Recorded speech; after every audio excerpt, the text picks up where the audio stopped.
The market is moving along pretty nicely here as investors wait to see if the Federal Reserve will cut interest rates.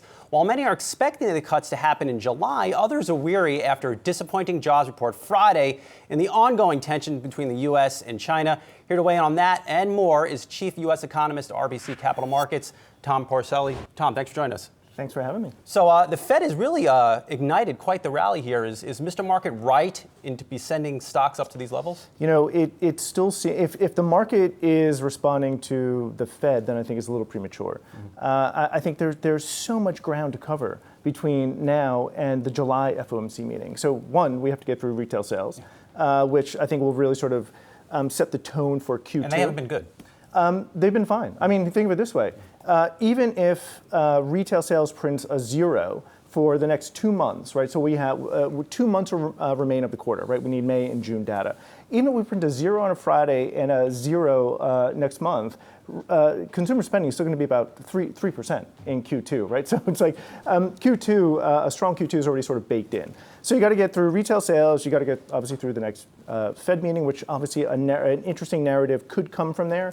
Then you got to get through another payroll report. Then you got to get through Q2 GDP. I mean, there's a lot of big there's a lot markers to happen. So I think the fact that we're pricing in, 80% odds of a cut in July seems a little high. Like the market is not pricing in enough of a binary outcome, given the fact that we have a lot of ground to cover. It looks like the market's basing a lot of this on what Fed Chairman Powell and his colleagues have said on the board, that they're going to be patient, that they are ready to adjust policy if needed. And then we got that disappointing jobs report on Friday. Don't you think that changes the narrative at all here? Yeah, so here's what's interesting about this, and I think this is, again, an idea that's lost in all these other narratives that are out there. If you look at the Fed's estimate for the unemployment rate, they actually have the unemployment rate ticking up over the course of the year. They have it ticking up to 3.7, I believe it is, for this year, and then 3.8 and then 3.9 in the subsequent years.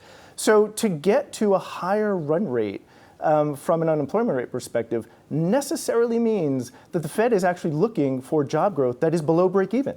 Break even job growth right now is 100,000 jobs. So the Fed is necessarily looking for a number less than that if you actually have a pickup from an unemployment rate perspective. So I would actually submit to you that the 75,000 that we saw last week, that's wholly in line with what Fed expectations already are. Well, what if we get a surprise on the next jobs report? You're already starting to hear speculation that the next job report could be 25,000 to 50,000. How do you think the market would react to that? Yeah, so I think if you print another sort of, let's call it quote unquote clunker, right? Because again, I would defy I think that defies what we know about that payroll report.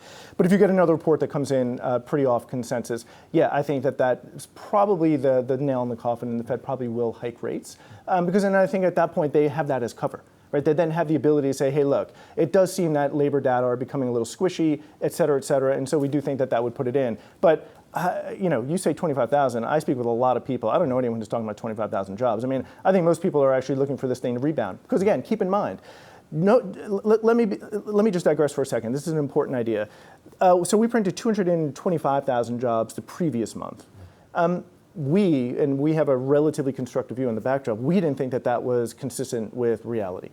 So fast forward to last Friday, you print 75,000 jobs. Again, not consistent with reality. But guess what the average of those two is? It's 150,000 jobs. And look, let me be clear. I don't make excuses for the data. The data are what they are. I'm just simply saying, I don't think you could put too much stock in 75,000, just like you couldn't put too much stock in 225,000.